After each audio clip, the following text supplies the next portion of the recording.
my channel. This week I am making a 3-course meal, all with ingredients from Trader Joe's. It's gonna be low cost, low effort, and high reward. But before we get started, please be sure to subscribe to my channel and give this video a thumbs up so that way we can keep on growing. Now, let's go to Trader Joe's.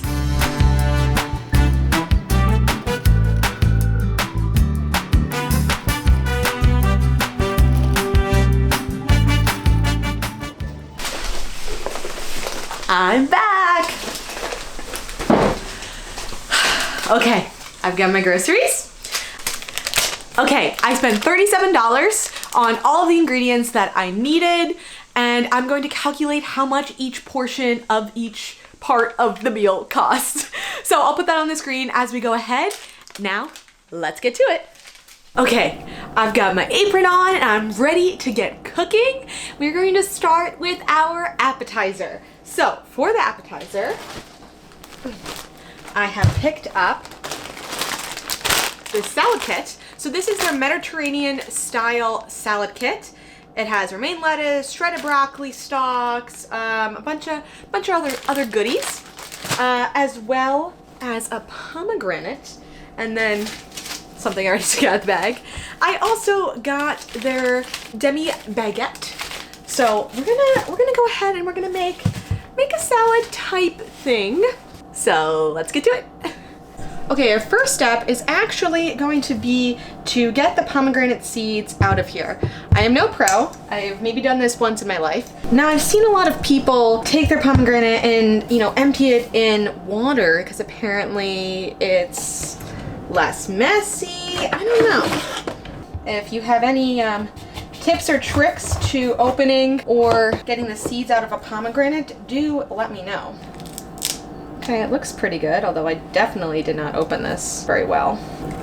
Is this working? I do not know. Oh, I think it might be working, because now I've got some seeds in here. Okay, so I've got my pomegranate, and I would like you to know that I indeed did splash pomegranate juice everywhere. So please excuse any pomegranate juice that you might happen to see around my kitchen. That will be taken off with magic eraser probably tomorrow.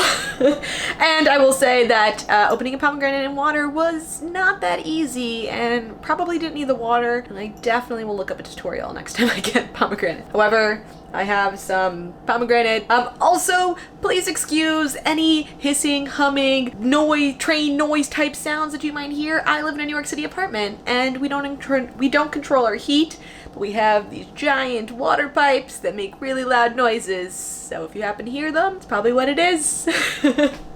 Just as a little disclaimer.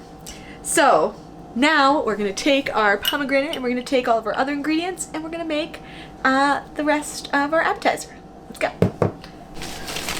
Okay, we've got our baguette. We're gonna put our pomegranate to the side. Let's see what the inside of this looks like. This is what the inside of our baguette looks like. And I'm gonna take this baking sheet and I'm gonna just rip out the inside of our bread. Okay, we've got a handful of the insides out, little small pieces, but that's fine. And I'm gonna set this to the side. We will come back to that. And now I'm gonna take some olive oil, just a little drizzle, and some salt. And I'm gonna toss this all together. And I'm just gonna throw this in the oven at 350 just for it to get kind of dried out and a little crispy. It shouldn't be too long because these are pretty big pieces. And then I'll continue the rest of the appetizer. Okay, so now we're gonna open our salad kit. So I'm just gonna take the feta, dump that in, take the sun-dried tomatoes, put those in. And then I'm gonna eyeball the pomegranate, but we probably won't put all of it. That looks pretty good to me. I can always add more. Okay. This looks really good. And now I'm just gonna mix this up. Okay, we've got our crispy bread, and we're just gonna go and put this into our salad. First, we're gonna take our bread, and we're gonna just cut the portion that we need. about this much of the bread. So we can just put this to the side. Okay, we are going to take our bread now, and we're gonna lay our salad carefully in our little bread boat. Kind of making like a salad sandwich, if one might say. It's fun, it's quirky, and it's gonna be our appetizer in our 3-course meal. Only the best for, in this case, myself. And we're gonna add a couple more pomegranates just on top so it looks extra fun and funky. Okay. Okay, here you go. Here's what I would call salad with a surprise underneath. Let's go have course 1. Okay, it is time for my appetizer. However, I coined this before, salad with a surprise, because you think up close that it's just salad. However, it's actually on a nice little baguette. So I'm gonna break this apart and I'm going to try and eat it as I intended, which is like on the baguette. That's pretty good.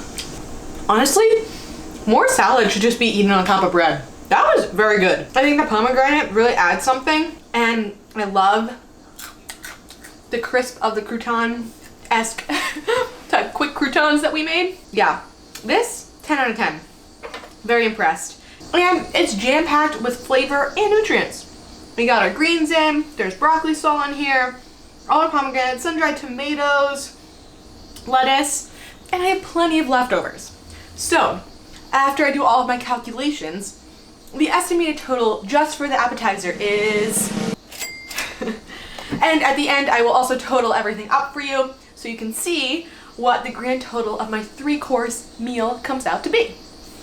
So I'm gonna go ahead and finish my appetizer. Maybe I'll light a candle and I'll enjoy myself. And once this is done, we're gonna get back into the kitchen and cook our main. Okay, so now we're gonna start on our main course. So for a main course, we are having pasta. One of my favorite pastas from Trader Joe's is actually their brown rice fusilli. You can use regular pasta, recipe works the same. I like it. I like their brown rice one, so I'm happy with that. Then we are going to use their creamy tomato basil pasta sauce. And then I got some extra mozzarella and pecorino. And the star of the show is their eggplant. Now, in the past I have seen just breaded eggplant, and I have a feeling that's not what this is. However, this is all that I could find tonight. So, we're gonna go inside, we're gonna take a look, but the idea is that we're gonna make some eggplant parm pasta, which I think will be pretty tasty. Yeah, this is 100% not what I've bought before. So this is like literally eggplant parm. Usually it's just like a breaded eggplant cutlet. If you're gonna make this, I definitely would look for that, but this is all that they had.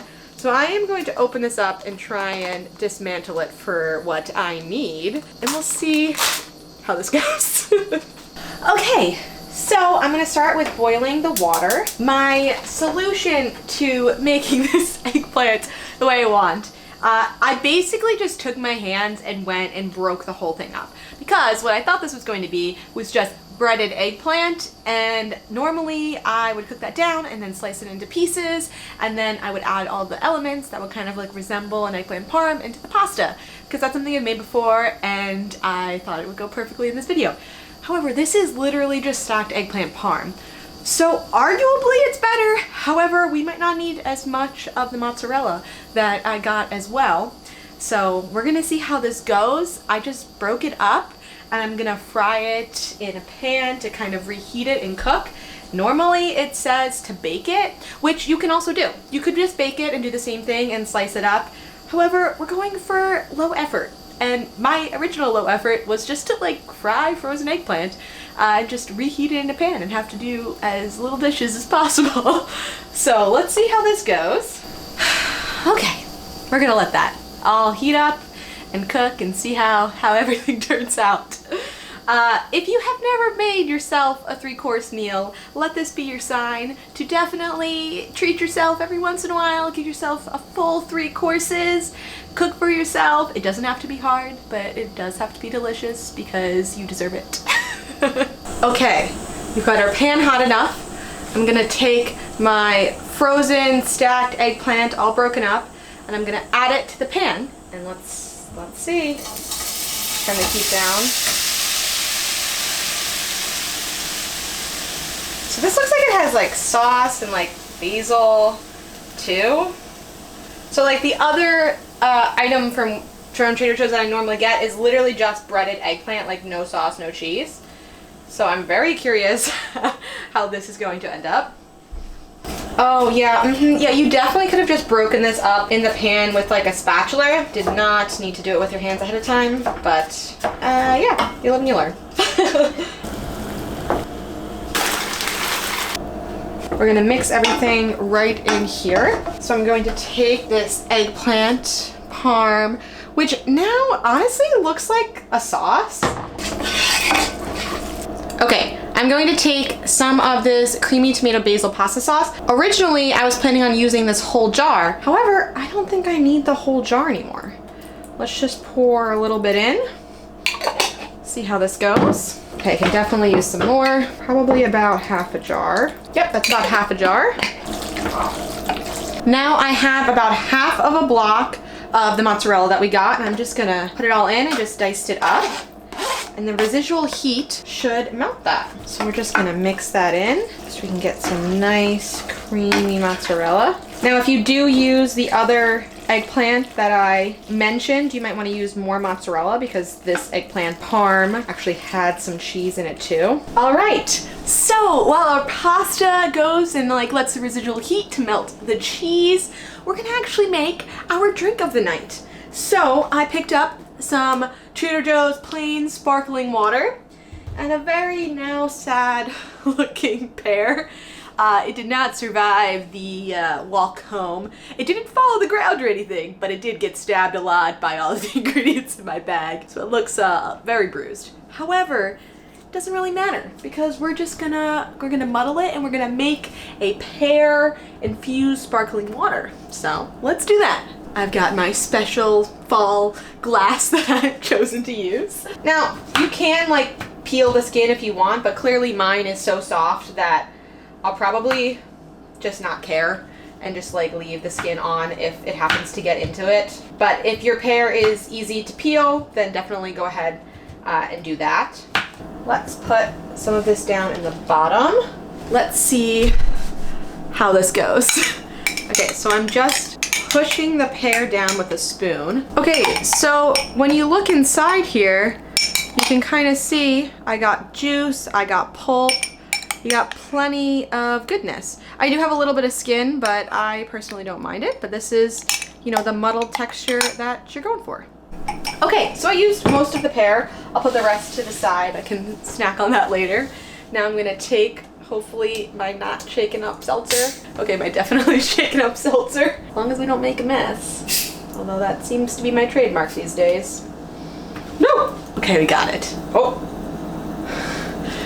It's like it's a bomb that's about to go off. Okay, so I'll leave my spoon in for now. I'm gonna go ahead and pour. Just gonna mix this up.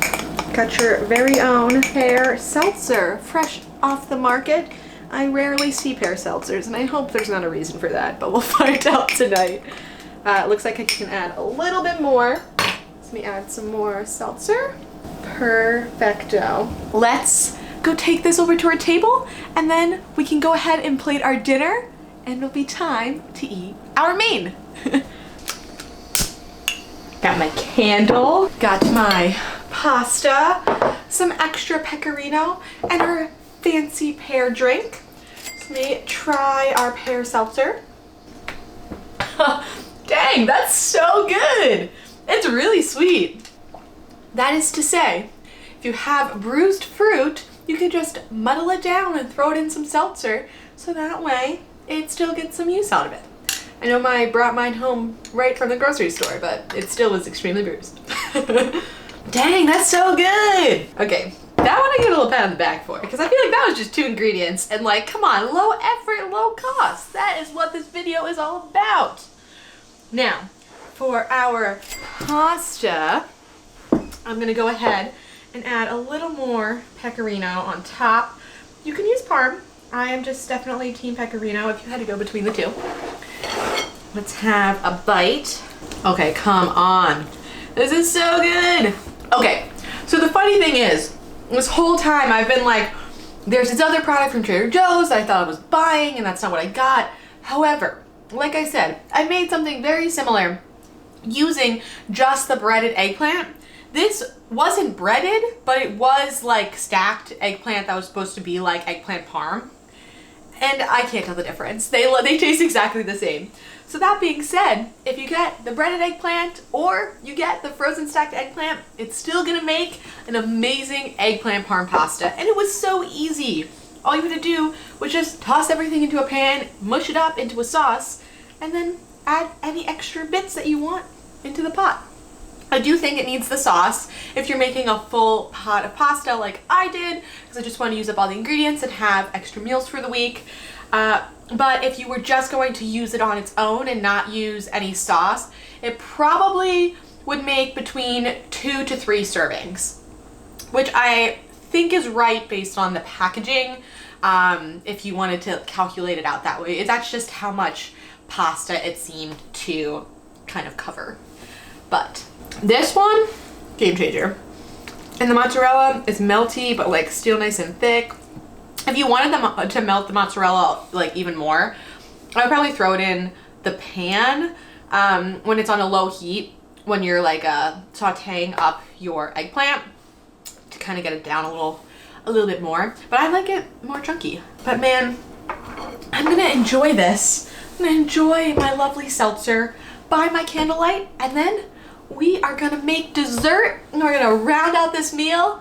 And I hope you've had a great time so far, because I certainly have. And be sure to give this video a thumbs up if you like this video, because I feel like I would do this again. So let me know in the comments below if you've been liking the video so far. But I'm gonna finish this so that way we can go ahead and make some dessert. Okay, now on to dessert. So I have this mochi cake mix. So I got some Greek yogurt to make the frosting with, which we'll do after anyways, like once the cake is out of the oven. But it says to combine the frosting, or like the frosting mix, with butter. And instead, I feel like I can just combine it with Greek yogurt and it will be super creamy and something different. And then I also got some dark chocolate covered almonds, which I plan on like crushing up and then sprinkling on top for some more texture. So let's start on the cake. Okay, got my apron back on. I have my bowl and we are gonna go ahead and just combine all of our ingredients. The first step, actually before we combine the ingredients, is that we are going to melt our half a stick of butter in the microwave. So I'm gonna go ahead and do that. Okay, we're going to take our packet and cut it open.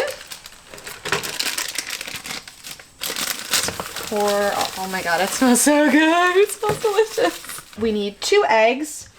They were actually fresh out of eggs at Trader Joe's. So I had these already. And for the record, these eggs are actually from Trader Joe's. So I feel like that counts.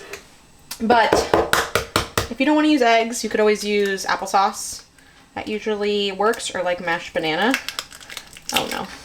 Okay, no shells, but it's pretty rough. Let's pour in our melted butter. And the last item is 3/4 cup of water. 1, 2, 3. Now we mix. Okay, so it says to spray your baking dish, which I'm gonna go ahead and do. You can use melted butter if you have that instead. I'm just using some avocado spray. But if you wanna stick with the Trader Joe's theme, you could use the butter that we had. Now, I can't believe there are chocolate chips in here. That's so exciting. I'm gonna go ahead and pour this.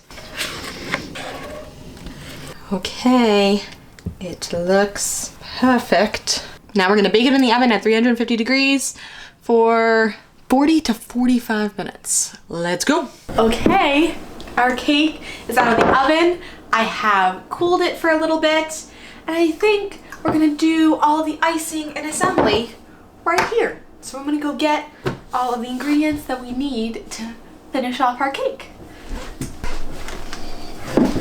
Okay, this is what came with the mochi cake mix, which was their peanut butter. Now they say to mix this with melted butter. However, my original thought was to make like a cream cheese frosting. However, they were fresh out of everything but light cream cheese at Trader Joe's, and I didn't really want light cream cheese. So instead I got some Greek yogurt. I'm gonna do a little bit at a time just to see how this is in case I've made a horrible mistake, which might start with, yet again, too small of a bowl. I don't know though, it does look like it's changing color, it's doing something, it's reacting to the yogurt at the very least. It only said to use 1 stick of butter, so I feel like this yogurt is like more than enough, because it must make like a smaller top. So you can see it's just kind of mixing in with the yogurt and turning into like a peanut buttery color. Oh my god, it smells like peanut butter, it smells so good. If this works, it's definitely a like more nutritious alternative than butter. However, butter's tasty, so if you want to just use the whole stick of butter to make your icing, go right ahead. I'm trying something different, giving it my own flair. I think this mochi cake might be new. I was looking at some of the other options. They had like a vanilla cake. I almost got this banana bread because I was very curious, since I'm pretty sure the ingredients didn't say there was banana in it. And I was like, are you supposed to add it? Like, it didn't say to add banana, and I was like, where's the banana flavor coming from? Like, I'm so used to banana bread having like 5 bananas in it, and you're just like, that's where the banana flavor is. Like, you got this really strong banana bread. And I'm like, I don't know, this feels very suspicious. So I don't know, if you've made the Trader Joe's box banana bread, do let me know if there's something I was missing when I was looking at it at the store. So I'm gonna go ahead and just pour this on top, and I'm gonna use like half to start and see if I need the whole thing, because it does look like maybe you could have just used like 1 container. Oh yeah, you definitely could have just used 1 container. Oh, so yeah, so this is a mochi cake. If you don't know what mochi is, it's, well, like a mochi dessert is usually it's just a glutinous like rice flour blob. That's the best way to describe it. I'll put a photo around here of what like a mochi dessert looks like. Sometimes they're filled with ice cream, sometimes they're not really filled with anything. But mochi itself is just like rice flour, and it makes the best texture. It's like super chewy, which I am a big fan of. So yeah, so this is just like a chocolate mochi cake, and it has peanut butter icing, which in our case is a Greek yogurt peanut butter icing, or it could be a cream cheese peanut butter icing if that's what you decide to do. Now, my last little bit, I'll show you what it looks like right now. So you could stop here if you wanted, but we're not going to, because we're treating ourselves, and it is, you know, our 3-course meal, so why not go all out? I bought some chocolate covered almonds and just one of the like little packets, and I smashed it in the bag. I actually just used this knife with the cover on and just like pushed down on it, and so they got all crumbly. And I'm just gonna take some bits of this and just sprinkle them on top, just for some extra fun, more texture, because you know mochi is kind of all about textures, so why not have fun with it? And I'm all about just leveling up your desserts. If you're making something boxed, why not add some flaky salt, add some almonds, add any extra toppings that you enjoy. Okay, this is the finished product. I think it looks pretty dang good. I'm impressed. Oh, I did good. Here's my slice. That's really good. To be honest, I'm actually not sure how much like a peanut butter icing really goes. Let me just try the mochi cake. The mochi cake is really good. Like I like the texture. I like the bounce. The almond bits and like dark chocolate bits on top. Great addition. Thank you, self. I think I had a wonderful 3-course meal. And thank you so much for coming along on my journey of making a 3-course meal for myself from only Trader Joe's ingredients. Let me know if you had a fun time in the comments below. And if you had a ton of fun, then please consider subscribing to my channel and giving this video a thumbs up so that way we can keep on growing. And that's it. That's all I've got for now. And I really appreciate you hanging out with me today. And I'll be sure to catch you next time. Bye! If you haven't hung out with yourself today, be sure to do something for you.